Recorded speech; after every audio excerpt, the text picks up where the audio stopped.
why can't we be a family? Like, why can't you come and live with mummy? And you know, break every time. It doesn't matter how many years or whatever you've been apart, months, whatever. How do you answer that to a 4-year-old? You know, I've just told him that we've got too many things in the house. We need another house, and you're lucky to have 2 homes. You know, and then it's sort of. I said to my dad, look, what did you do? Because I didn't know my real dad, and he was like, well, he met him a couple of times, but he said, look, first time I met him, I said, look, should we go and get a beer? You know, we can get to know each other. I'm going to be bringing up your kids. You're not. I am. Let's get a beer. And I took that exact approach and said to Anya's dad, let's go and get a beer. And did that work? Nope.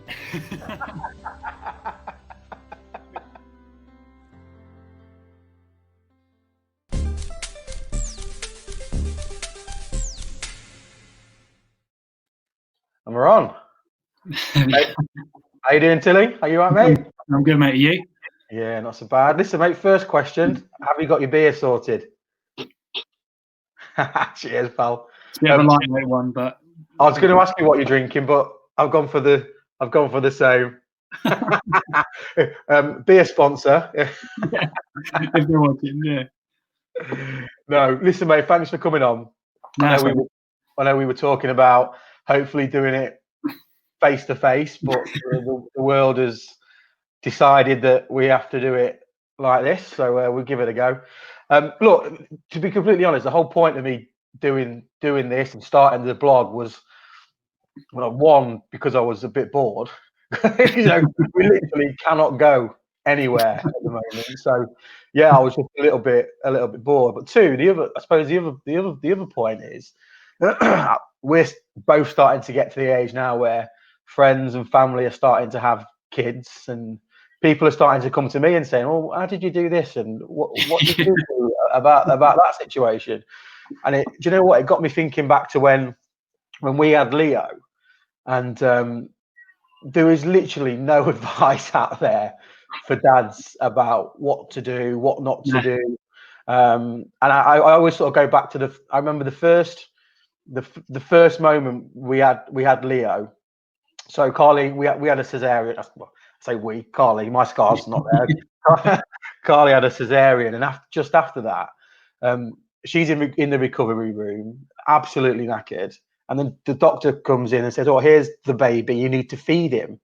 And I'm like, looking at this kid, like, how do I feed a human? Like, I have no idea. I literally had no idea what I was doing. Carly's like zonked out. There's no nurse. I'm like with baby with a bottle, and I remember thinking, like, I wish someone had told me what I needed to do at this point, because I literally had no idea. I literally had to go and ask one of the nurses, "Excuse me, can you show me what I need to do to feed this child?" Yeah. So that was all it was, really. It was just to talk, to hopefully get some guys on that have been in sort of different situations, and if it helps, I suppose, one person, then massively, it's done a good job, right? So yeah, that was pretty much it. But listen, mate, yeah, what's going on in your life? I suppose introduce yourself, really. That's the first point. Well, Ady, me and you've known each other for years. College days, it was good times. But it's for me a bit like you. So my first child, which actually, so biologically she's not mine. When I met my partner, she had a 6-week-old baby. Wow. Now, I was still in the military, just about to leave. So, you know, there's the stigma about military personnel. You know, we're all like, yeah, whatever, don't care, take it in your stride. But complete opposite. All of a sudden, you know, I met this girl, fell in love. You know, the whole Hollywood screenplay sort of stuff. And then she dropped the bombshell, "Yeah, I've got a baby." And I was like, "Yeah, it's cool." So when you met her, you didn't know that she had a baby. Wow. No, okay. No, I didn't know. Because that can go one of two ways, right? So some guys can go, "Well, why have you lied to me?" Yeah. Or I'm just trying to picture that from the opposite way around now, where you go, if I did that as a single bloke, and the girl was like, "Well, why didn't you tell me about this?" Yeah. So yeah, okay, yeah, carry on. Sorry. Yeah, no, it was very much that, and there was that split second in my head, and I was thinking, wow, like, do I need that? Do I need that? Do I want that just yet? So how old are you? How old are you at this point, Tilly? So I was 30, just turned, just turned 30. Wow. Okay. So I was thinking, yeah, hang on, what am I going to do here? And I thought, well, I really like her, so if that's part of her, then I'll see where it goes. So then all of a sudden it came around to sort of meeting this baby. It was 6 weeks old, tiny little thing. And just before that, did you speak to anybody, any of your friends or family, about the situation? Only when I first found out, I proper mummy's boy. So I was straight on the phone to my mum, thinking, "Mum, what the hell? Like, what do I do here?" What do I do? Yeah, she was like, "Well, if you like her, you gotta step up, haven't you? You gotta change the way you are a bit. Because going from, like I said, single lad sort of military heads like mindset, and it was always a case of, right, okay, now all of a sudden I've got to care for someone else, and that was the biggest thing. Yeah. Like you get with a girl, and you care for them, but you care for them in a different way. Yeah. Than a child. So because that's instant family, right? You don't get the whole, we're trying for a baby, or even if it's unplanned, you have that whole. Let's say you get 6 months minimum to prepare. Yeah. We're going to have a family. We're going to do this. We're going to do that. We're going to argue over the names for 4 months. We're going to go through all that. But no, you're straight in with bang. It was instant family, mate. It was proper. This little child doesn't know anything about the world, like nothing. Yeah. So it's not like you meet somebody and they've got a kid that's at school, finding their own feet, their own way of how they do things, and all of that. It's basically a blank canvas. And what was the situation with the biological father then? He wasn't on the scene. So at the time when she found out she was pregnant, and then obviously told the dad, they were together, and then he just bailed. He was like, "No, I don't want that. I don't want a kid." And she didn't want to get rid of the kid, and should have thought about that. Yeah, what I mean, it takes 2 of them. So yeah, of course. Yeah. Well, not nowadays, but yeah, it's So be politically correct, Tilly. So yeah, he wasn't on the scene, so I was literally left, in charge of this kid. And yeah, mate, it completely changed my world, changed everything, my whole thought process. I was scared, big time scared. Like, what was your biggest fear? Like, what if I break this child? Like, I don't know what to do. Like I've grown up around like family members that have children, and I've seen how other people, how they parent. Yeah. But it doesn't prepare you for when you are actually in that position. So mate, it completely blew my mind. But I literally went straight in. I was straight away changing nappies, which was the most disgusting thing in the world. Babies shouldn't produce that kind of smell. Yeah. It's not right. But I went in straight to that. I was straight to doing like night feeds, and then it just passes you by. There's why is the baby crying? I have no idea. I have no idea. You can't even ask the child. Like, what's the matter? And I suppose she's learning as well, because she's a new mum, first child. Exactly. So it was one of those. For the best part, we kept it, right or wrong, we kept ourselves to ourselves. We didn't really involve many people. We tried to just do what we thought was right, because there's no right or wrong way. Everyone has their own way of doing things. I don't think you can be told how to parent. You can be advised how to do it safely. No. And there's millions of books, and mate, you can go on for years trying to be an expert, but you can't, because everyone's different. Personalities. It's so different as well. It's like, I hate those parents, when you go to work and you've had no sleep, your kid's been up all night, you're having to literally stick things in your eyes to keep it open. There's always that one parent that's like, oh, my kid was a breeze, no problem. Like, the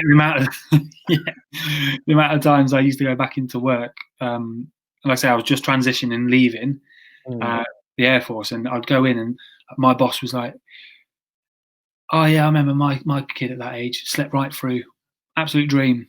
And I'm just thinking, I'm leaving soon, so it doesn't matter if I actually drag you over this desk. Like, but you have that inside you. You think, what am I doing wrong? Like, what am I doing? So was there ever a moment where, so after she's told you that she's got a child, like how far into the dating are you at this point, or talking? This is what, maybe third date. Wow. Third date, and I get it from her side. It was more, she's got this child.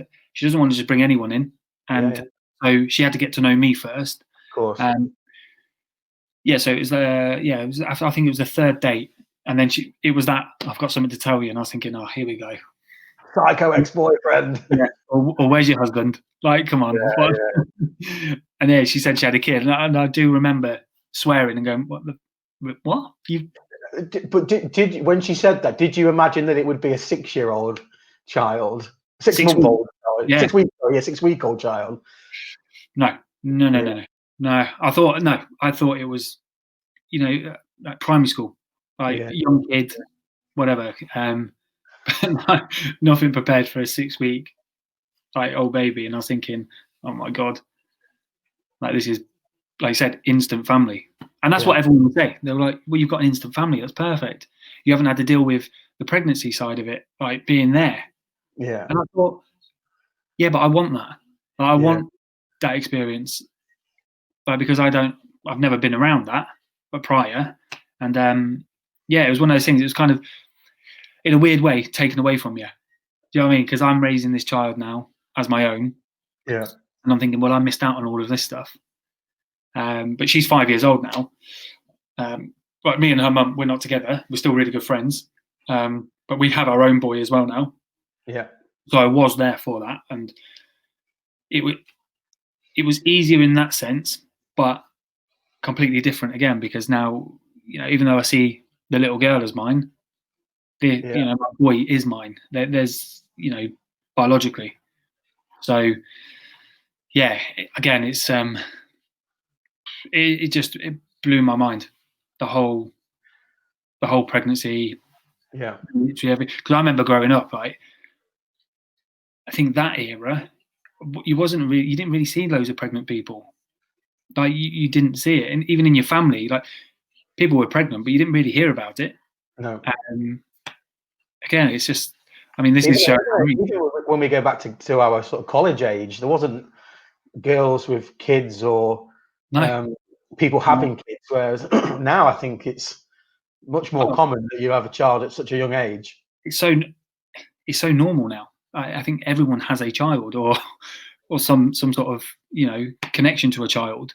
Yeah. And it's just growing up that wasn't the case. It was, you're a family and that's it, or it was a single parent family. There was no in between. There was no like single parent, but we still get on. Yeah. Like, I'm fortunate in that sense. Well, I was going to say that I was going to come on to actually. Can you talk to me about your upbringing? And so, well, with mine, I guess I didn't really know my dad. So growing up, like, he wasn't around much. From what I gather, he was a bit of a dickhead. Anyway, and and that's why they weren't together. And so I didn't really have that father figure. Yeah. Growing up, not until my stepdad came on the scene, and I've always called him dad. So, who is an absolute legend, by the way. Yeah, yeah, he is. Dexter Senior. Yeah. That's why my boy's named after him. That's nice, though, that. Yeah, and so he came on the scene. I was 9 years old. Okay. Then he came on. Do you remember that transition from your point of view? Like, who is this guy? Like, do you remember that? Yeah, I do. And one thing I did take from that is that he was very hands-on straight away, because I've got two younger sisters, and he was very hands-on straight away. So there was that initial, like, who's this guy, like, taking over? Like, I'm the 9-year-old, I'm the man of the house. What's going on? Yeah. Like, that's my mum, my sister. Yeah. You can't tell him off, whatever. But I do remember, it was just like a duck to water for him. He was just like, no, he was the parent. Straight away, there was that respect there. And I could see, and I remember stepping back at 9 years old thinking, I want to call him dad. Like, because of, what he was doing for us, for the family. Yeah. And then all of a sudden that became normal. I didn't know a dad prior to that. No father figure as such. I had my granddad, and granddads are the best, but yeah, it's different. You get away with everything with your granddad. Of course. Yeah. And yeah, it's my stepdad came onto the scene, and I remember first thing, I was like, yeah, I'm calling him dad. Like, that's it. And I do remember that the first time I did call him dad, he was like, you wouldn't think of it knowing my dad, looking at my dad, yeah, but he was proper, like, tearing up, and I was thinking, nice. I like that. Yeah. But yeah, and then my mum and stepdad, they're still together now, so whatever he did then, it worked. Yeah. And that was always, when I met Jodie and he had Anya. Yeah. I was instantly thinking, yeah, you've been through this. Yeah, I was thinking, okay, like, what? And I could go to my dad, my stepdad. I could go to him and say, Dad, like, what did you do? Yeah. My dad, then Anya's dad, started to come back on the scene, obviously, because there's another guy, raising his daughter. We had a couple of run-ins, and yeah, it was more. I said to my dad, look, what did you do? Because I didn't know my real dad, and he was like, well, he met him a couple of times, but he said, look, first time I met him, I said, look, should we go and get a beer? We can get to know each other. I'm going to be bringing up your kids. You're not. I am. Let's get a beer. And I took that exact approach and said to Anya's dad, let's go and get a beer. And did that work? Nope. No, it was a great decline. Straight decline. But then, like 2 weeks later, it was Anya's christening. And I'd just come back from Saudi, so I was over there working. And I just come back and, was getting Anya christened, and obviously her dad was going to be there. And I remember saying, before the christening started, I went to speak to him and said, look, I'm Ady. You didn't want to meet for a beer. That's on you. I said, but today, don't be causing any trouble. Like, no drama. Yeah. And he was like, like most guys, we all do it. It's like, chest comes out and you think, whatever. Do you know what I mean? And you just think, and because of my, like, experiences and stuff, I can't be arsed with that. Yeah. And I just said to him, like, you can breathe. Like, you can breathe. Now, mate. Yeah, exactly. You're not intimidating. Just chill out. Yeah. And yeah, I made a joke with him because he wasn't wearing socks. One of those, you've probably been there, Marco.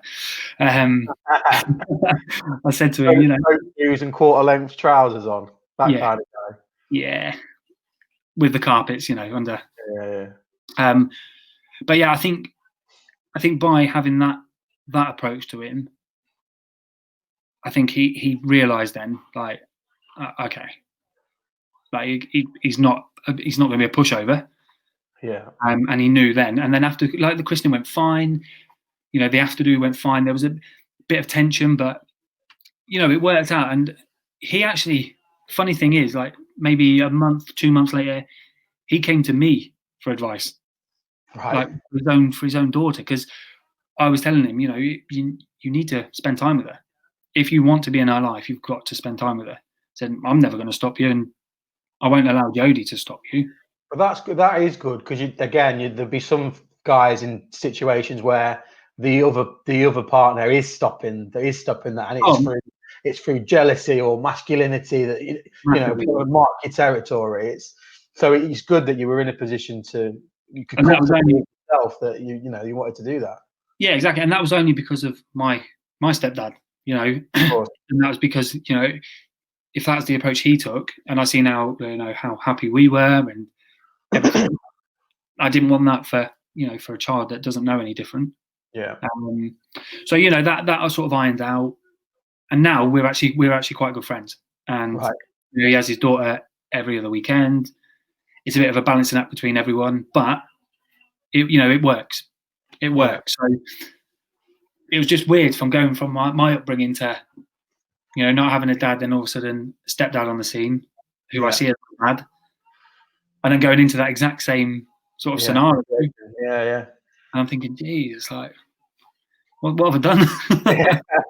In the winter time, don't get me wrong, when 2 o'clock in the morning, you've had like 20 minutes sleep and the baby's screaming and you're thinking, what? I mean, and nobody prepares you for that. I don't think, those first 2 weeks, because for guys, you get the first 2 weeks, obviously, where you're at home, you're trying to share the night feeds and stuff. But the lack of sleep is the one thing that's the one bit of advice I give anybody, is just get used to not sleeping. Exactly. So when we had Dexter, he was a really difficult baby. So he wouldn't settle at night time. He had silent reflux. So every time he's laid down, it was hurting him because this build-up. But we didn't know. Like, we had no idea. And what I seen then is Jodie was comparing. She was comparing Anya as a child to Dexter as a child. And she was like, well, I don't know what to do. Like, Anya was never like this. And I remember I was like, yeah, like, she did go to sleep, albeit it would be like 3 hours, but it was still asleep. So we took it in turns. We did shift work, basically, 4 hours each. So 4 hours on, 4 hours off. Granted, I probably did 8 hours on, and let Jodie sleep a bit more. Yeah. But that's because you have this stigma of dads, and there is a stigma of dads not doing enough. Yeah. Whereas actually, like, people that I don't really speak to, or to be fair, even people that know me, won't know how much I actually did, whether it was for Anya growing up as a kid or bringing up Dexter. With Dexter, I did all the night feeds, like all of them. And then when we did the shift work, I'd do longer. I was going out to work 12-hour shifts, coming back. At the time, because I'd left by then, at the time, I took a job which gave me 4 on 4 off. The RAF. Yeah, I left there and I was doing a job like an ops manager role. And it was just purely, one, it was 10 minutes from the house. And it was 4 on 4 off. So I got a lot of time at home. And that's the only reason. So I put back all my career, my whatever I wanted to do. Pick this job just to be at home. I hated the job. You go from a very disciplined world to somebody saying, "Oh, I ain't doing that. I've got a bit of a bad back," and you think, "Come on." Do you know what I mean? Like, you go from this. So I was transitioning from military life to civvy life, and then also from having a child and then having another newborn, and all of a sudden, this was all in like a space of 2 years. I was going to ask you. So you first start dating. You've got a 6-week-old. How long was it before Dexter came along? Dexter was 18 months after. Born, or that's when you knew you were born. So he's 18 months younger. He's just had his 4th birthday. So virtually a year in, and you find out, you're pregnant again. Yeah, pretty much. And I'm thinking, like, it scared me because I was like, I know what we did with Anya, like the sleep, the feed, everything, the teething. And I'm thinking, oh no. Like, was it planned? No, nope, not planned. I genuinely thought she had brought a joke one, a sick, because we had that kind of sense of humour between us. Yeah. And I thought she had brought like a fake one. Like a fake scratch card. You know, like the film Knocked Up, Yeah, where yeah, tells him he's pregnant. She's pregnant. yeah. That was like my similar reaction. Right. And at the time, so this was before I took the job as the ops manager, I'd not long been back from Saudi, and I was due to go back out there. So I was a contractor. And then obviously I knocked that on the head straight away, which again, a lot of people don't think, you know, guys would do that. So I had this, you know, very, very well paid tax-free job, and I just canned it there and then because I wanted to be at home for the pregnancy. Yeah. I heard Jodie's stories when she was pregnant with Anya, that, you know, the trouble she had, how uncomfortable. And I thought, nah, I want to be around for that. I don't want to just go, yeah, okay, I'll see you when it's a bit, you know, a bit closer to you pop in. I'll be back. Yeah. So again, I put myself in that situation because I could have gone back. Yeah. Could have gone back. A lot of guys probably would have done. Exactly. But again, I think back to, like, well, okay, what would my stepdad have done? Yeah. Would he have bailed? Nah, not a chance. So, you know, I dug my heels in and I was like, nah, I'm staying for this. And at the start, it was brilliant. You know, it was like, oh, like this whole pregnancy thing, it's great. Like, I feel great. how was she for it? Because I know my partner, she really struggled in the first trimester, so we were being sick. Yeah. We were being sick. Carly was being sick. Teamwork. Yeah, I'm behind going. Obviously, she was really sick through the first part. Now she'll tell you she struggled through the whole thing. I thought she breezed through the second half of it, but yeah, we really struggled. She really struggled the first with the sickness and stuff like that. How did Jodie get on? Yeah, very similar, mate. To be honest, she was through the first, she was really sick. You know, and I was freaking out. I was like, "Why are you so sick all the time? Like, what's going on?" Like, you start reading things, and you're like, "Dude, like, just don't read Google for anything." Oh, right. Yeah, right. Exactly. What? And, what? He's going to have 2 heads? You're giving birth to who? Yeah. But yeah, so we was like reading things, and I was getting in a state. Whereas obviously Jodie had been through this. She was like, "Yeah, well, I was sick with Anya the first time out." Yeah. So, like, complete hats off to women. You know, they were like, "Yeah, this is normal. Like, I've done all this." Yeah. And then, you know, they'll tell you they don't, but they're still moaning about it, but in a good way, where you think that you're being like the lazy one. You're like, hang on, what am I doing wrong? I've been to work all day. But no, the second one, second trimester, she was okay, but Dexter was a big baby. Like, how big? £9.9. Right. I mean, you've seen the size of him. Leah was 6'12". Really?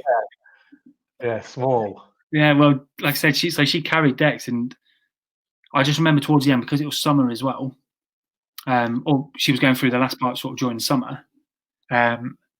It was a case of she was very uncomfortable, and I was knackered. I was run down because I was running around trying to cater for everything. Yeah. Right? Anything she needed, I would go. Even the weird cravings at stupid o'clock.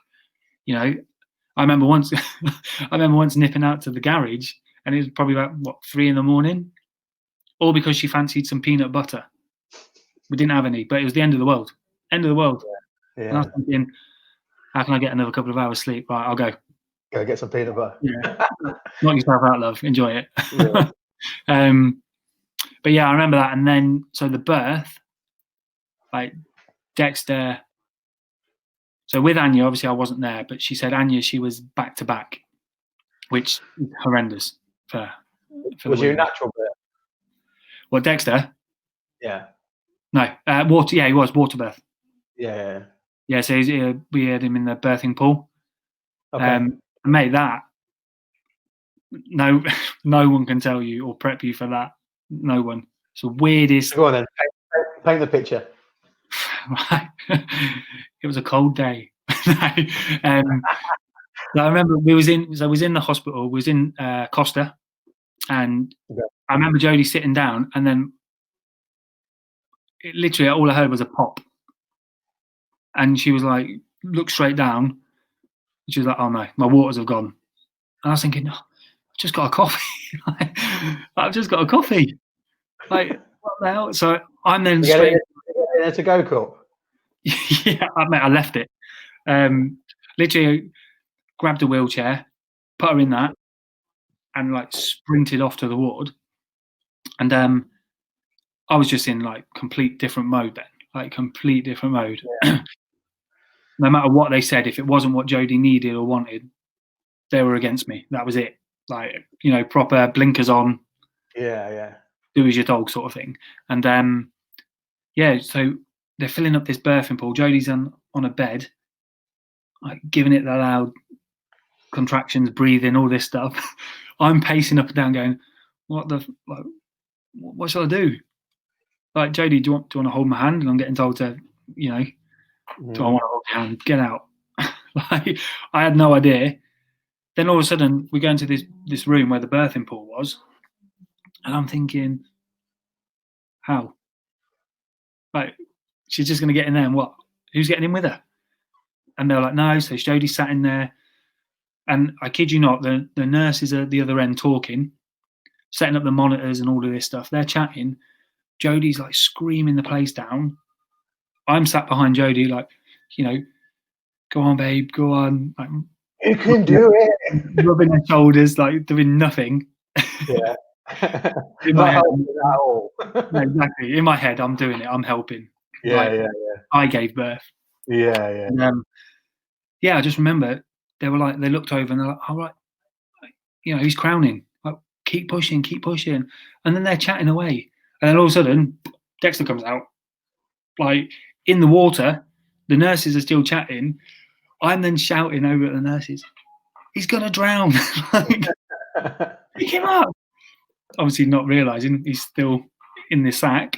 And Jodie's like in tears, and like the nurses then spring into action. And, they were amazing, like straight in. And then they're asking me, "Oh, do you want to cut the cord?" And I'm thinking, what? Yeah. Like, I've never even thought about this. No. What if I get it wrong? Like, is it possible to get it wrong? Like, it's all going through my head, and everyone else is obviously, as they should be, focused on Jodie. Yeah. And then, all of a sudden, I just remember having this baby and cutting the cord. They clean him up, weighed him, and that was it. I was like, wow. I've now, I've got Anya, but I've now biologically got a son. Yeah. And there's by far nothing will ever beat that feeling. Like, that's something you can't describe to anyone. You can say, oh, you'll feel different. Everyone says it. You'll feel really different. You won't know what's come over you and all this. And you think, what are you on about? It's a baby, right? I'll be fine. But nah, I've got a friend, I won't name him, but he just doesn't get it. Like, he just does not get how you could. He's like, so do you like love him in that? I'm like, yeah.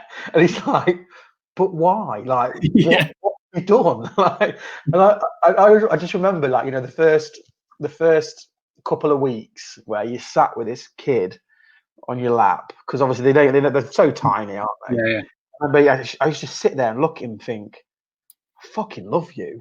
Yeah. Like, it's weird. It's just such a weird feeling, like that. You're right. You cannot describe it. It's just, yeah. I mean, I would do a very bad job of trying to explain that feeling, but it is. I remember just, I fucking love you, mate. Like, I just love you. Like, it's instant. Yeah. It's like utter euphoria. You're just like, wow. And that's what it was. It was like Jodie was getting seen to, looked after, and Dexter was there on this weigh-in scale. Yeah. And I was just stood there. He was crying like most babies, and even now, like, he was just there causing this noise. but it was weird because it was like all drowned out. And for me, it just felt it's just me and him. Yeah. And that's when that feeling was, no matter what, and even today, like no matter what, I've got you. Like that is it. Yeah. You hear we all laugh and joke. Oh, I'll do time for you. I'll do this. I'll do that. But genuinely, Yeah. you would. Yeah. He could never do wrong, in my eyes. No. And there's been times where, he's done something, and he's been told off by like the grandparents, and then I've gone, what? Don't tell him off like that. Like he's not done anything wrong. Yeah. And then I think, hang on, I probably told Anya off. Yeah. Do you know what? Do you know what, with Leo, so Leo's cheeky. Like he's very, very cheeky. So Leo's he's 3 in May. Mm-hmm. And, when you'll know when you get to sort of 2, they start to get the personality, and he starts being naughty, and he'll like look at me, he'll pull this face, and I think that's me. Like that face he's pulling is me, and I find it very hard because I see he's cheeky. I can see he's very cheeky, and but when he's doing it, I'm just looking at myself, and I find it very hard to be angry at him because I've just seen myself in him. It's like I remember my teachers at school used to describe me as a lovable rogue. Well, the ones that liked me would describe me as a lovable rogue. But that's him. That's exactly what it is. And but just going back to the birth, I remember.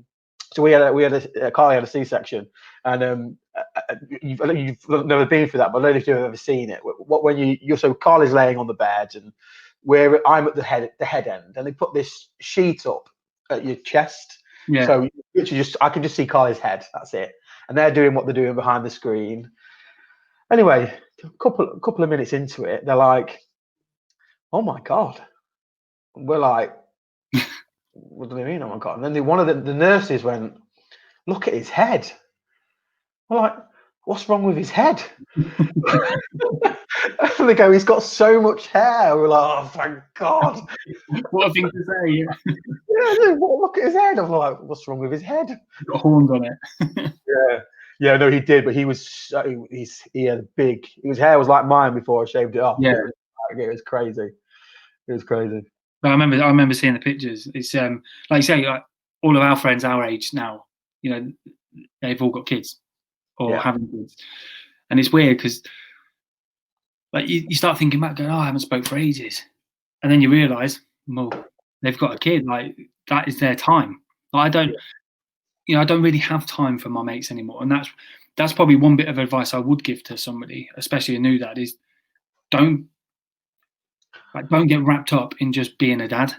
Yeah. Because you can spend 24/7, just focusing on that. I mean, you'll always be a dad. Yeah, and that's admirable. Like 100%, that is admirable. But you have to make time. Oh, you drive yourself mad. And that and that's one thing. I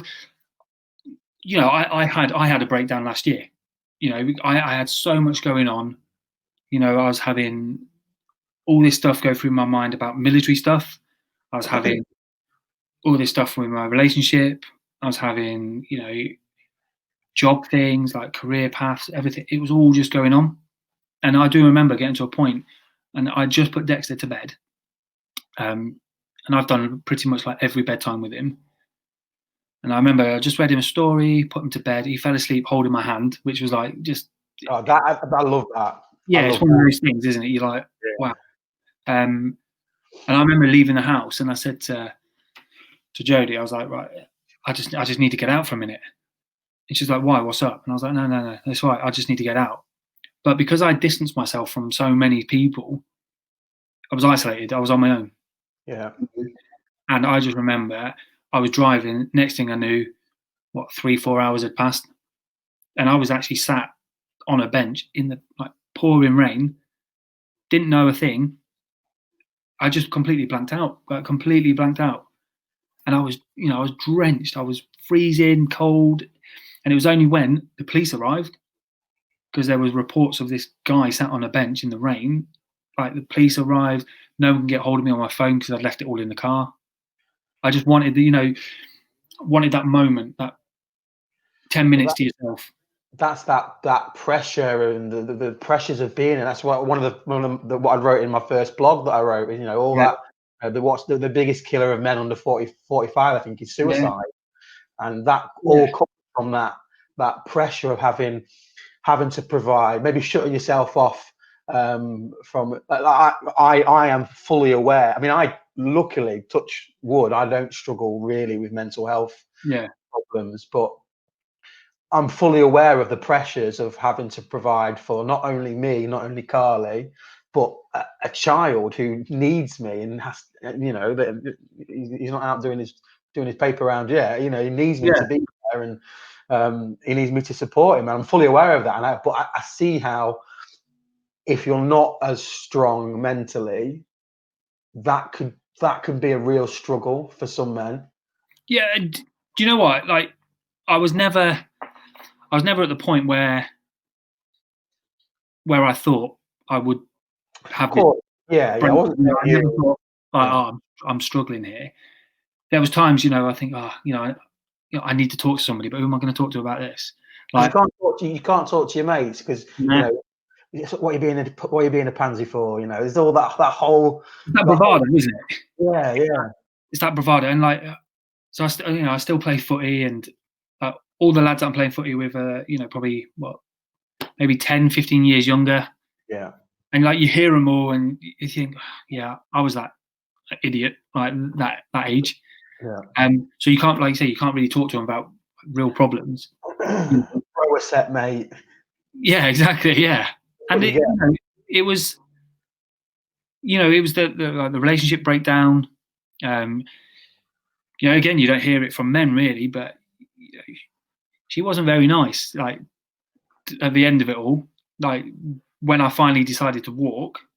Just to talk to us about that. How did it get to that stage? You know what? I think a lot of it was because I was so focused on being a dad. Yeah. I didn't want to go off and do anything because I didn't want the kids elsewhere. Anya would then go to her dad's every other weekend, and then her grandparents. Dexter was always with me, and I think it was that. And then Jodie then started to, you know, she would go out and do her own thing, so then started leading her own life. And then, you know, it was just one thing after another. And then you start thinking, hang on, I'm not going out anymore. I'm not getting invited to do anything. I'm literally living like a stay-at-home nanny. Yeah. Like, not a parent. It's gone from the parent stage. Yeah. And all of a sudden I'm doing everything and working. And it was all that build up. And I just thought, this ain't normal. And I'll speak to my mates, some of them, you know, in relationships, and I'd say, look, because I'd ask them advice on relationships, but not about parenting. Yeah. It's just like two different subjects. And I say, yeah, did your missus do this and this? And they'll be like, no, not at all. Or we'd always do this together or whatever. And I was thinking, yeah, this isn't right. And then when I had that moment where literally everything just shut down, that's when I knew. I was like, right, nah, things need to change. Like, Anya has her dad now, who's always in her life. Her grandparents, she'll always have me. She calls me Pappy.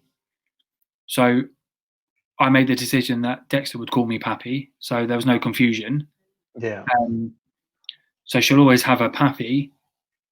And then I was like, right, so I need to focus on Dexter because I'm his dad, I'm his Pappy, you know. And then I thought, well, I'm not going to be able to give him anything if I'm not here. Yeah. So I sort of, gave my head a wobble, kick up the arse myself, and got on with it. You know, I reached out like military mates and like certain support groups you still have when you leave. You know, I reached out and Is there any support from the military for veterans to go to and stuff like that? Yeah, there is, and there's not a great deal, but there's enough. But again, it's having that courage really to go, okay, I need some help. And that was the only thing, because of Dexter, I was like, nah, I need some help here. I'm not coping. And, from that point to then finding a new job, like focusing again on like myself, mentally, physically, everything, was probably 5-6 months. But it was a hard time because you're trying to be. Is this you've left, and then, or is this before the 5 or 6 months? So this was like within that 5 or 6 months. So we had had a conversation, Jodie and I, about this ain't working. Like, we've tried, it's not working. But because of like financially and everything, I wasn't in a position just to leave. So I still stayed in the house. We sort of lived separate, and this was for about 6 weeks, which was hard. But we wanted to try and make it. It was awkward. I've done that, but like, how are you feeling about that? It was awkward. It was awkward because, you know, at the start you would kind of avoid each other and ignore each other, unless the kids were there, and it was like you get tired of playing this act, and then you think, okay, we're trying our hardest to make it not affect the children, but they are going to be affected because we're not acting normal. Yeah. So it was really hard, and then I got this job that I'm in now, and you know, I went away for a couple of weeks with work. Then lockdown hit. You know, so then I was sort of still there, couldn't really go anywhere. So we made the choice of like, right, you know, you allow support bubbles and things like that. So I would go to my parents as much as I could, but I'd always be back for morning, so for breakfast time for the kids, help out with the homeschooling, work from home, and then put them to bed. And then then I'd go. You know, and I did that. I did that for another 2 months, maybe 2 and a bit months. So God knows how many, you know, hours I spent in the car driving, and early mornings, late nights. But I did that because of the kids, really. And again, you know, you say that all this pressure that builds up in the background. You know, I think, you know, you wake up, you're knackered. I was like, I'd love to just not have to go and deal with it this morning, but I haven't got a choice. They're my kids, so I've got to go. But then I went away with work, and like I said, really fortunate. And but I brought a new house. Everything was all in place for when I got back. So it was weird because I came back, had to isolate in a new house, an empty house, for 2 weeks on my own. So I'd gone from living in this family home to then coming back to a house with no memories, like no noise, nothing. And how do you cope with that? Like, how do you get through that? Well, at the start, it was, you know, at the start, yeah, I'm man enough to admit it. I'd sit there at nights, and you know, I'd have a cry. I'd be like, "This is weird. What's happened? Like, what has gone on?" Because all of a sudden, you know, I'd FaceTime the kids, and then you sort of, you know, you're happy and laughy and jokey with them, and then when that ends, it's just quiet, and you're like, "Oh, like, what do I do?" Like, I can't go out anywhere because I've got to isolate anyway. I'm not looking to meet somebody because, you know, I've just come out of a relationship and all of that, and it's like, damn. So I literally threw myself into work, and like you know, like most people, home workouts and everything, and that was the best thing I think I could have done mentally, you know, because you've gone from all of that scenario to then being on your own, and all of a sudden you're thinking, like, you can see why people do end up doing what they do. Massively so. But you know, after the 2 weeks, I then had the kids. It was weird. So after the 2 weeks isolation, I then had both kids, and she went away on holiday for a week, like literally straight away. With the kids? Without. Okay, so you had both the kids for. Yeah, so which was great because I hadn't seen them for so long. Yeah. But yeah, then I had both kids. They were asking lots of questions. They still do now. You know, like, where's my room? What's my room? Why is this like this? You know, all these questions, and you think, I don't know how to answer it. Like, you're too young. Yeah. You're far too young to know or to understand it anyway. Yeah. But yeah, it was tough. It was tough. There's still days now. So obviously Christmas has just been the first Christmas without sort of. Well, I ended up being with Dexter anyway, but it was the first Christmas that I was thinking, oh my God, this is weird. Like, I'm going to wake up Christmas Day in an empty house, like no noise, no children, nothing really. But I ended up going around to Jodie's in the morning before they were all up. So I did Christmas morning there. So Christmas was good, but it was just one of those tough times. I mean, you know, a lot of people struggle over Christmas, like any festive period. But yeah, I think being a dad makes it so much worse because of the pressure of your children. Like, you don't want them having their lonely Christmases, or they're wanting you. You have that thought in your head. They're sitting at home saying, you know, they want daddy. Yeah. They might not be, but in your head, you know, you're playing that in your mind, and your mind keeps going, and your mind doesn't stop. And then you're thinking, oh no, they need me. You know, a lot of people get back together because of that. There's a lot of people that will stay in a relationship just for the kids, and you see it. I mean, one of my ex, you could say too much about about who it is, but yeah, they you could tell the parents hated each other, but they were with each other because, and they'd openly say it, that we were with each other for the kids. And yeah, I mean, it's, if you can hide it, fair enough, but when it's so blatant and the kids are growing up around that, it's almost worse being in that. You might as well just separate. Yeah, and that was like us to a point. It was, you know, we had tried, but it was definitely for the kids. But it wasn't working because, you know, you're not your normal self. And then the kids aren't seeing you being all lovey-dovey and joking and everything. They're just seeing, you know, you're sitting separate. You're not talking. And it's only when they talk, you then talk. And, you know, it all builds up. And then as a kid, like, God knows what they're thinking or what's going through their mind. So that's, like, again, it just added to the fact that I had to go because it wasn't right. Talk about that moment, Tilly. Like, when did you realise that I've got to go? Like, what was the? Because obviously,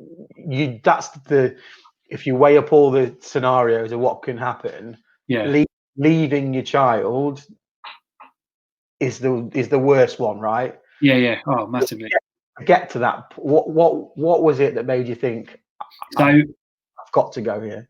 So for that, basically I just had a car accident. I remember it was on a Thursday. Just dropped Anya off at school. So yet again, another school run for me before I would go off to work. So got up, had Dexter in the car, so I had to drop Anya off at school, then take Dexter to nursery. So I was doing all that, and as I pulled out of the school, some motorbike came out from nowhere and like just hit me head, like the side of my car. He went flying over. Some young lad speeding. I had Dexter in the car though. And my first thought, you know, I turned around, check he was okay. I mean, it wasn't like nothing, no airbags went off or anything like that. It did do like $6.5 grand of damage to my car. But, you know, I've seen this young lad go flying over my bonnet. Yeah. I checked Dexter was okay. He was fine. I got out, went and got the lad. He was hobbling around.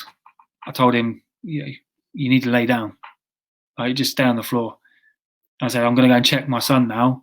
And if he's hurt, I'm coming back and you're fucked. Like, I remember saying that to him, but it's all the adrenaline, everything. Of course, yeah. So anyway, we dealt with all of that. And then I remember getting back home and I said to Jodie, look, I need to sort everything out. I need to sort my car out. Like, Dexter was at nursery then, so he was fine. Told him to keep an eye on him. Because, like I said, there was no real impact to him, like to us. So I was on this adrenaline rush of I need to get all this sorted and blah blah blah. And I just remember Jodie saying, "Oh, I've got to go away with work tonight." And I was like, "What?" And she was like, "Yeah, I've got to go to this thing with work." I was like, "Well, can you not just cancel?" And she was like, "No, I can't get out of it." Blah blah blah. Anyway, so she went off. So I'm clambering around trying to find get a courtesy car, all of this stuff. Got all that. Went and got the kids back home, sorted them out, bedtime, everything. And it was at that point. So I sort of sat on the sofa, and I just remember having this sense of shit, what the hell? What could have happened then? Like, what if it was different? What if they came in Dexter's side? Blah blah. All of this stuff. And then I was sat there looking around, and I was thinking, hang on, I'm on my own. That was the point for me. I thought, been in a car crash with our son, yet I'm now sat here on my own, having to still parent, still go and pick them up from school, deal with bedtime, and be a parent at home. You could only imagine it the other way around, where your wife had been in a You'd be car called everything. You'd be called everything under the sun. at home, and you're going, "I've got to go to work. Sorry, babe." You never hear the end of it. No, exactly, and that's it. It was. Well, you wouldn't go either. That's the other thing is you wouldn't go. Not at all. Like my first call would have been to my work to say, yeah, I enjoy it. Yeah. And they would have been like, fine, that is fair enough. Yeah. But yeah, the fact that she went, and obviously, later transpired that that's not where she was. So yeah, you know what I mean? That's even worse. Yeah, exactly. Right. And it was one of these things. So it was at that moment, I think, I got the kids to bed. I'd sat down, and I remember looking around the lounge, thinking, I'm on my own here. Like, what the hell? What's going on? Yeah. And then I thought, okay, I must mean that little to her. And this was the whole thing. Everything was building up in the background. But yeah, that was the moment for me. And I didn't want. I thought when she gets back, I'll talk to her, sort of talk about it. But I've got to go because I realised then I was just being treated like a doormat. Really, I was a stay-at-home nanny, and that's how I felt. And I thought the hardest decision I've had to make because all of a sudden I'm splitting up the family. I'm breaking up this family home. I knew full well I wouldn't take Dexter because I wouldn't take him away from his mum. I wouldn't take him away from his sister. Like, I wouldn't do that to him. Yeah. So I thought, for his health, for his everything, and for Anya, and for me, I've got to go because it wasn't right. It wasn't right. Yeah. So yeah, that was the moment, and it was horrible thought. Even now. So Dexter's he's just turned 4, and even now when he's staying here with me, he says, "Why can't we be a family? Like, why can't you come and live with mummy?" And break every time. It doesn't matter how many years or whatever you've been apart, months, whatever. How do you answer that to a 4-year-old? I've just told him that we've got too many things in the house. We need another house, and you're lucky to have 2 homes. And then it's sort of forgotten about it, and the kids are on to, all right, I need to go pick my nose, or you know what I mean, or I need the toilet, come and help me. Like, yeah, we're on to the why stage at the minute. Is it why? It's everything, mate. I like the stage I'm at with Dexter now. Is so I actually go away on Sunday for work. I'm going to be away for 6 weeks, plus 10 days isolation when I get back. You can tell us all where you're going. I'm off to Paris. They've got a lockdown similar to us, curfewed though. But you're in Paris, so Yeah, it's a holiday. But do you know it? So again, that's one thing I've had to explain to Jodie, who's an adult. I'm not going away for a break. And again, it's this whole, she thinks I'm just getting out of being a parent for 6 weeks. Yeah. I'm going to be at work on a military base all day and then back to a hotel where you're locked down. Like, that's it. I'm not going out partying. I'm not going to see the sights of Paris. I'd love to, but I ain't going to get to. And again, it sort of sums it up for me with her, is that no matter how much you do as a dad, it's never enough for some people, because like she's saying, "Oh, you get to have a break from the kids." Well, I don't want a break from the kids. Of course. When I was in Melbourne, the time difference, I would get up early to FaceTime the kids before they went to bed, and I would stay up late to FaceTime them before they went to school. Not many people would do that.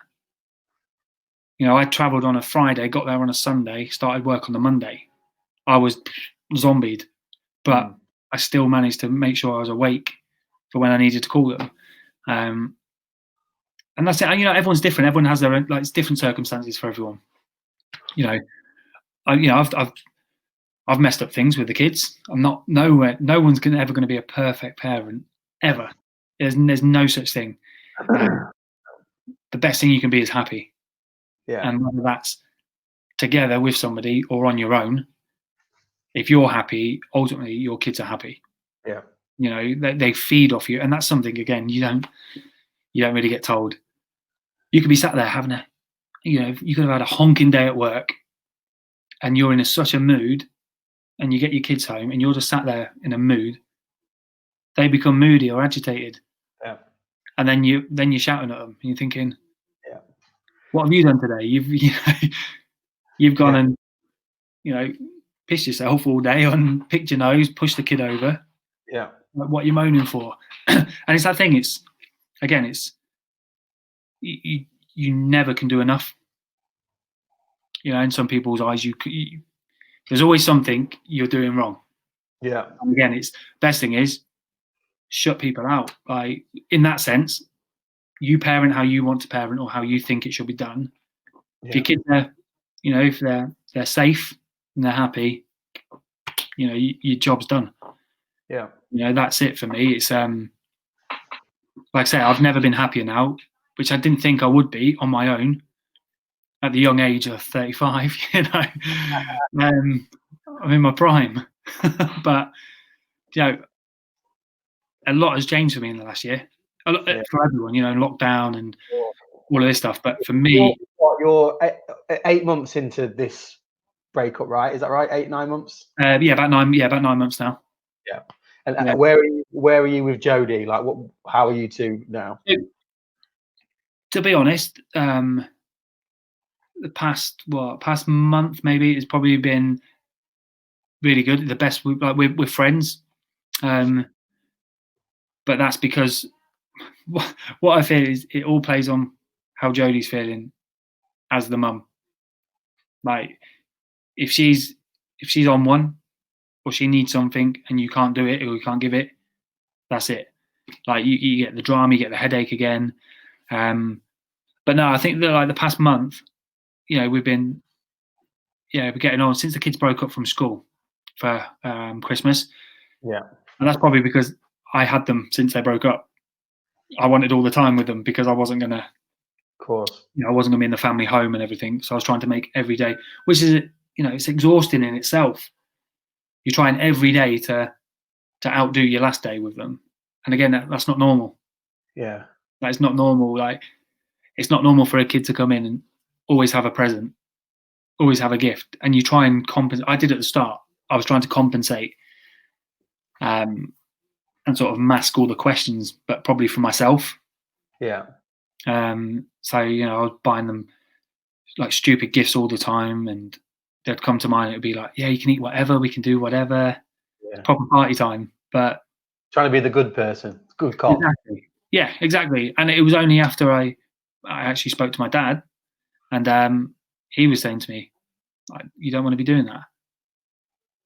You want to be your normal self, and if they're happy, you're winning. That's it.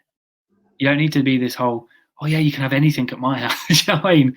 Like, because it ultimately only backfires on you.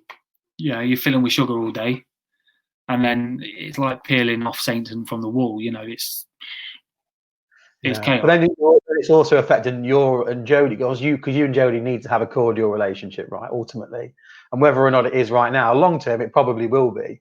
But what you don't want to have is, well, I get this at Dad's and I don't get it here. That's exactly. You know, which you don't want. We see that from Anya. So when she's at her dad's, she gets anything, and I've seen heard her say, "Well, Daddy would let me do this, and Daddy gives me this," and you think, tough. You're not with Daddy, you're with us. Like, you're with me now. Like, you have to draw. But like, Jodie's moved on. She's dating already, and she's been on dates. I was going to ask you that. Yeah, so she's been on. The first time I found out she was actually on a date was so the first time I went to France, I left on a Sunday. She was dating on a Wednesday. How long after you breaking up is that? So at the time, I was still living in the house. It was like, I was still living there, but I guess we had kind of, officially been apart for like 2 months or 3 months at that time, but we were still in the house together. How did that make you feel, learning that?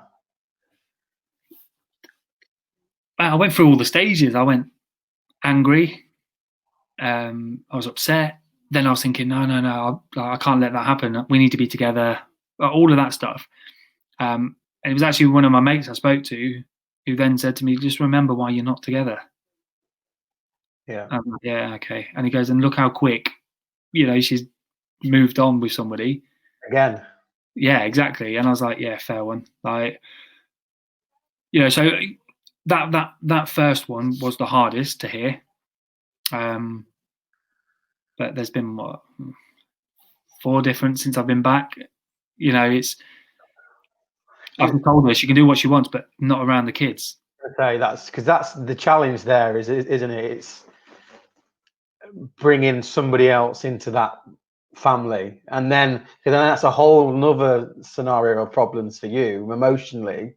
Yeah, because from my own perspective, it's imagining somebody else looking after Leo is that kills me. The thought of that is just horrendous.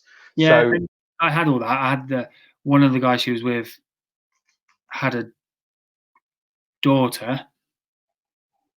Was it the one with the daughter or the son? It was one of them. I think it was the one with the daughter. They was going to do something, and I remember phoning to FaceTime Dexter, and she was like, "Oh, Dexter's busy."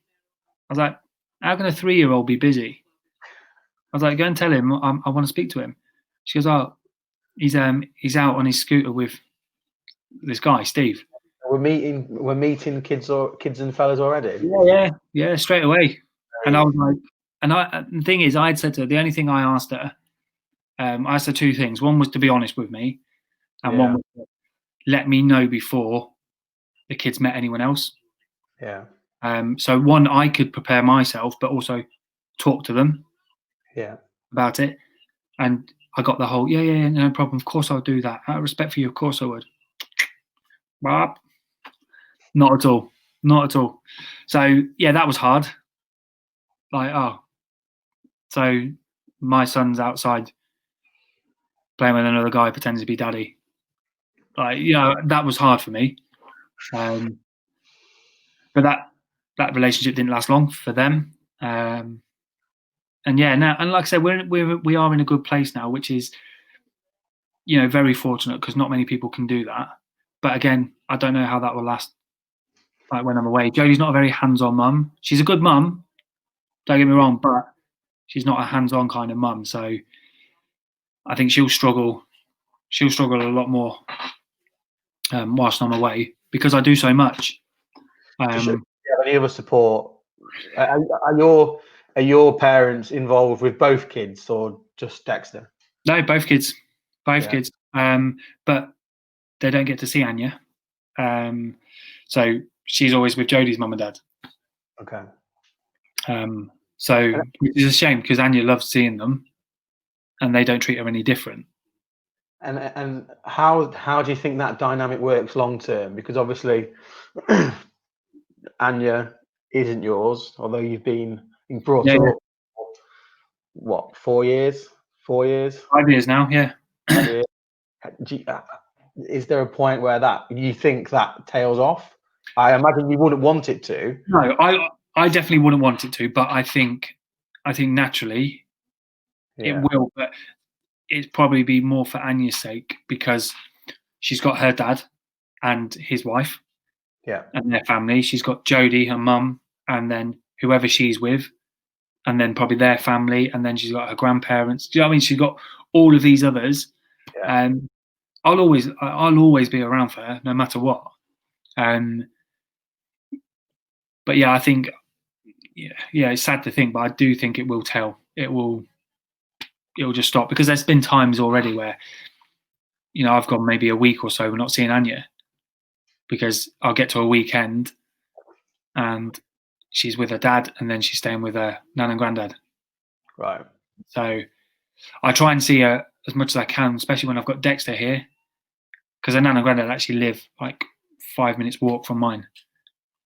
So I do try and obviously keep Anya and Dexter together, so they can still play, and so nothing really should change for them, because it's not like I've moved house and I've moved miles and miles away. I'm like 15 minute drive away, purposely, because I wanted to make sure I was close by. But yeah, my biggest worry now is when she does meet somebody and actually settles, then what happens to like my relationship with Dexter? So how often do you have him now? So now I have him, well, under, let's say, normal circumstances, I would have him 2 nights 1 week, 3 nights the next. Okay. I pick him up. So this was my plan, was every Monday I would pick him up from school and then take him something to eat or go to a park or something for an hour or so, then take him home. Then every Wednesday, pick him up, he stays at my house. Then every Friday, I pick him up and he stays at mine. And then every other Saturday. So I have him every weekend, basically. And that was my choice because he's at that age now where he can start playing football. Yeah. So he's 4 years old, he can start playing. Obviously, not at the moment, but of course, I want him here with me on a Saturday morning so I can take him to football. And then I can drop him home, and then I'll go and do my thing. But yeah, and that's the other thing. He's now coming into that age where I brought him. So it was his birthday. I brought him his first pair of football boots.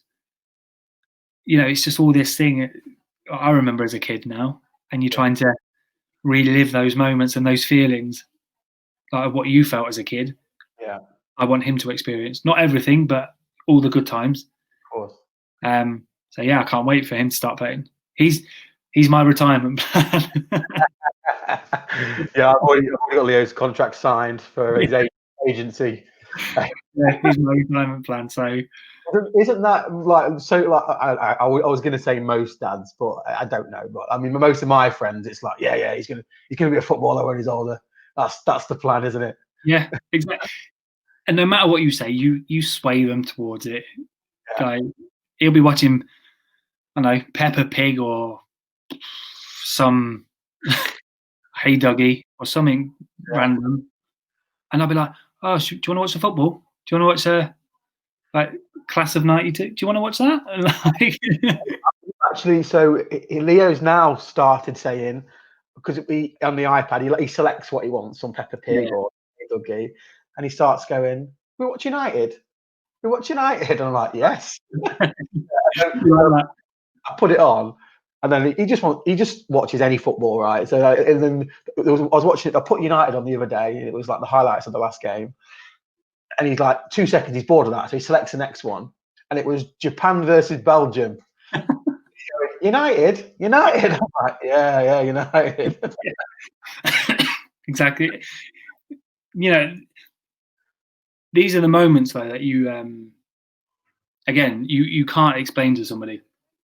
But you have little moments with your kids, and whether it's a daddy and daughter or daddy and son.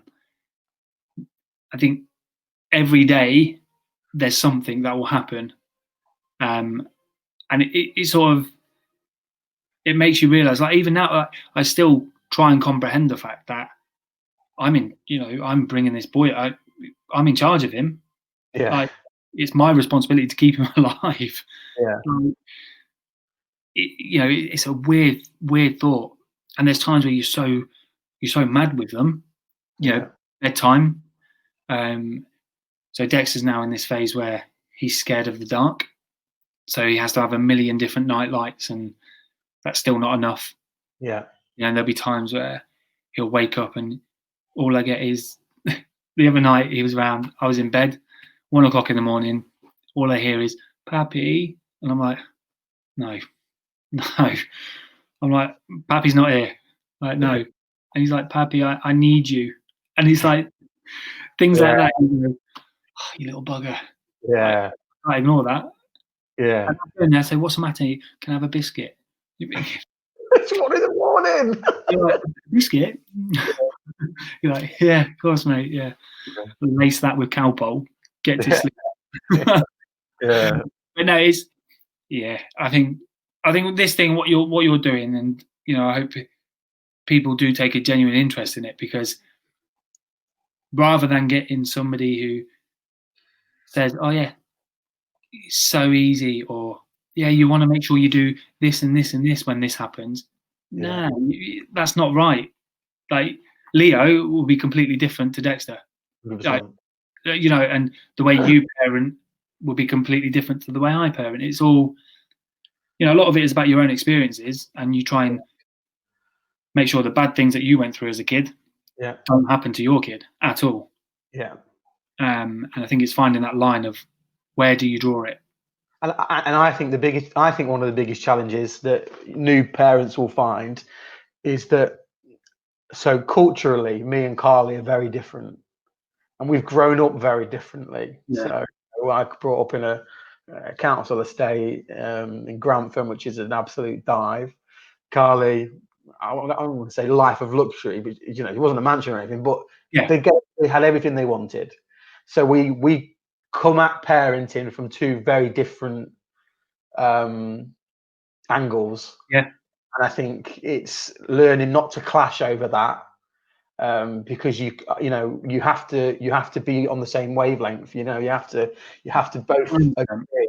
And there's a lot of times where we don't agree, but rather than have it out in front of Leo, we'll have a conversation about it. Exactly. And Jodie was like that. So we came from two different backgrounds. So I grew up Peterborough and Sleaford, and we had tough upbringing, whereas Jodie went to a private school, had all of that stuff, always relied on mummy and daddy. Yeah. So it was one of those things. It was like, there'd be times something would happen and she's on the phone to her mum and dad straight away. Yeah. Can you help me out? Can you do this? Can you get that? And they'll be there doing it in a heartbeat. Yeah. And you're there going, why have you done that? Like, that's our decision. Yeah. So it's just tough. It's just tough. But definitely it's about being on the same wavelength, mate. And there's going to be things you don't agree on. But it's what's right for you. Yeah.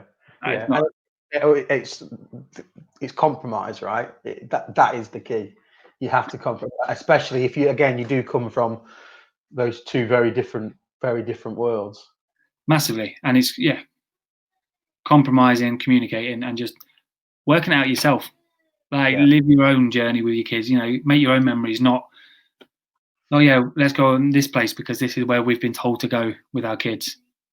Get them into this club or that club, that sport. Nah, you just do whatever's best for you. What works around you. From my experience, I've tried breaking my back to make sure I'm around doing everything, and that didn't get me anywhere. it broke me, you know. And that's the thing, is you can't do everything. Right. So moving forward, Yeah. Tilly, do you think you could have more kids with somebody else, or do you think that's it? You're done? No, I think I wouldn't be against the idea at all. If it was to happen, it happens. But I'm content. You know, at the moment, I'm very content. You know, I've got Dexter, I've got Anya. So yeah, at the moment, I'm content. I'm not looking for that. But you know, if I was to meet somebody and they had children, they have children. It's, you know. And at our age, they generally do have children. Yeah, exactly. Yeah, it's more try and meet somebody that doesn't have children. No, I've got a friend. It's the same friend who I mentioned earlier, so I won't name him, but you'll know who he is. He's our age, no misses, no kids. He's the one that doesn't understand why you love a kid. And he keeps saying to me, every girl I meet has got a kid. I'm like, well, mate, 36. Like, obviously, these people, if they haven't got kids, there's probably something wrong. But Yeah, exactly. Yeah. I'm being a bold statement there, but do you know what I mean? It's Yeah. but yeah, I said, look, at our age, mate, people have kids. He's like, well, I'm gonna start dating 20-year-olds. Yeah, you can do that for so long. Yeah. But I think he's going to be that creepy guy that's still 50 dating 21-year-olds. Sit down in the corner while they're up dancing on the table. Yeah, but that's the thing. I remember guys like that. I remember when we was at college. There was a girl from Sleaford, actually. I can't remember who it was, but there was a girl from Sleaford. She was on our course. Who was it? Shocker. Yeah, from Sleaford. And her boyfriend was like 32, 33, and we're what, 16? And he'd come out with us. We're all 16, 17 in the pub for the first time. We're super excited. And he's like sat in the corner like, what? The creepy old guy. Yeah, that's just weird. Yeah, it is. no, it is. And and that's it now. It's now, like, if I was to meet anybody that doesn't have children, I've got a kid. Yeah. You know, so it's like that, and then you try and approach it from that angle. Oh yeah, I'm a single dad. And, you know, and that's weird to say. I'm a single dad. It's not something you plaster over your CV, but you know, the reality is, I've spoke to a couple of old friends, not interests like that, but I've spoke to them, and you know, I've been nothing but open and say, well, yeah, if you're talking to me, you know, you've seen my social media and all of that stuff. You see, I've got a son and also a little girl that I look after. Yeah. So, but yeah, I can hear Dexter now shouting. Right. So, well, I was gonna wrap up. With me. We've been on some time, but listen, great speaking to you, buddy. And you, mate. And you. And yeah, hopefully, if this has helped one person, then we've done all right. Yeah, no, exactly, mate. And well done for doing it, mate. Well done. It's about time as well. Somebody started telling the real side of it, not the fancy Google side or. Yeah. No, I appreciate it, mate. No, well done, mate. And anyway, when this is all back to normal, and that we'll catch up, mate. 100%. We'll sink a few of these. Well, we'll go for a stronger one. We'll be in public. No way of nephews. No, not on them days, mate. All right, mate. Speaking to you. All right, take care, mate. All the best.